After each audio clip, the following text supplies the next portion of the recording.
بسم اللہ الرحمن الرحیم۔ السلام علیکم محترم ناظرین، آج ہم آپ کو غزوہ خیبر کی فتح کا واقعہ سنائیں گے۔ غزوہ خیبر اس غزوہ کو کہتے ہیں جو 7 ہجری کو مسلمانوں اور یہودیوں کے درمیان لڑی گئی، کیونکہ یہود نے دوسرے عرب قبائل کے ساتھ مل کر مسلمانوں کے خلاف سازش کر کے امن معاہدے کو توڑا تھا۔ خیبر یہودیوں کا مرکز تھا جو مدینہ سے 150 کلومیٹر شمال میں واقع تھا۔ اس جنگ میں 10,000 یہودیوں کا سپہ سالار مرہب نامی تھا، جس کا مقابلہ نبی صلی اللہ علیہ وسلم صرف 1600 مسلمانوں کے ساتھ کر رہے تھے۔ ان کا قلعہ ایک اونچی پہاڑی پر بنا ہوا تھا جس کا دفاع اور دیوار بہت ہی مضبوط تھیں۔ نبی صلی اللہ علیہ وسلم نے خیبر سے قبل ہی اس علاقے کے 5 یہودی قلعوں کو فتح کر لیا تھا، لیکن خیبر کا محاصرہ کئی دنوں تک کرنے کے باوجود مسلمان اسے فتح کرنے میں ناکام رہے، مگر وہ مضبوط اور زبردست قلعہ فتح نہ ہوا تھا۔ نبی صلی اللہ علیہ وسلم نے حضرت عامر کو لشکر کا امیر بنایا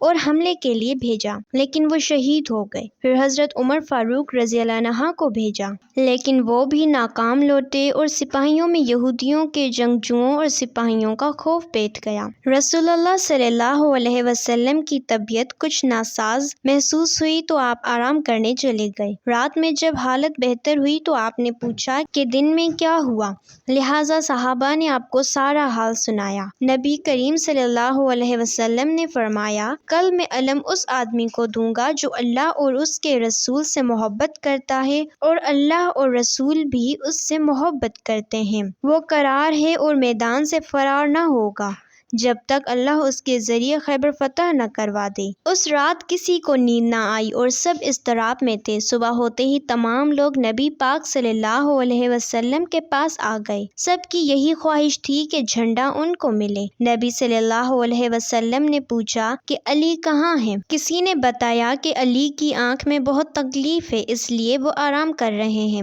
نبی صلی اللہ علیہ وسلم نے حکم دیا کہ انہیں بلاؤ، لہٰذا حضرت علی تشریف لائے اور آپ صلی اللہ علیہ وسلم نے اپنا لعاب دھن کو حضرت علی کی آنکھ پر لگایا، پھر آپ کے حق میں دعا کی اور دعا کرتے ہی وہ ایسے شفایاب ہو گئے گویا ان کو کبھی کوئی تکلیف ہی نہ تھی۔ آپ صلی اللہ علیہ وسلم نے جھنڈے کو مولا علی علیہ السلام کے ہاتھ میں دیا اور نصیحت کرتے ہوئے فرمایا، اے علی، پہلے ان سے نرمی سے بات کرنا اور انہیں اسلام کی دعوت دینا۔ خدا کی قسم، اگر تمہارے ذریعے ایک آدمی بھی ہدایت پر آ گیا تو یہ اللہ کی راہ میں ایک سرخ اونٹ صدقہ کرنے سے بھی بہتر ہوگا۔ جب مولا علی علیہ السلام لشکر سمیت قلعہ خیبر کے دروازے پر پہنچے تو یہودیوں کی طرف سے مرہب رجس پڑتا ہوا باہر آیا، تو مسلمانوں کے لشکر کی طرف سے خود مولا علی علیہ السلام تشریف لے گئے اور آپ نے بھی یوں رجس پڑھا کہ میں وہ ہوں کہ جس کی ماں نے اس کا نام حیدر یعنی شیر رکھا ہے۔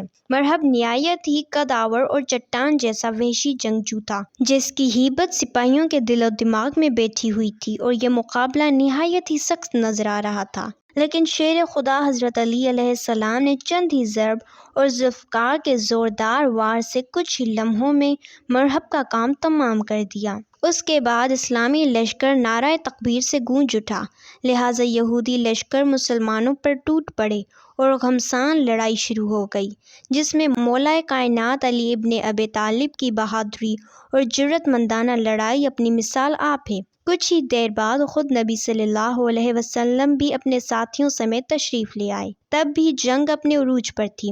راوی بیان کرتے ہیں کہ ایک یہودی نے قلعے کے دروازے کے پاس حضرت علی پر وار کیا جس سے حضرت علی کی ڈھال گر گئی، لہٰذا آپ نے اپنے بازوؤں کے زور سے قلعے کے ایک دروازے کو ہی اکھاڑ لیا اور اسے اپنی ڈھال بنا کر لڑنے لگے، یہاں تک کہ قلعہ آپ کے ہاتھوں سے فتح ہوا۔ مختلف روایتوں کے مطابق بیان کیا جاتا ہے کہ بعد میں 40 صحابہ نے اسے مل کر اٹھایا تھا۔ محققین نے اس دروازے کا وزن 100 من لکھا ہے۔ اس فتح کی وجہ سے شیر خدا حضرت علی کو فاتح خیبر بھی کہا جانے لگا، جو آپ کی شجاعت اور جرأت کی ایک مثال ہے۔ اللہ کی طرف سے آپ کو بہترین قوت عطا کی گئی تھی جسے آپ نے جہاد فی سبیل اللہ میں استعمال کیا اور فتح یاب ہوئے۔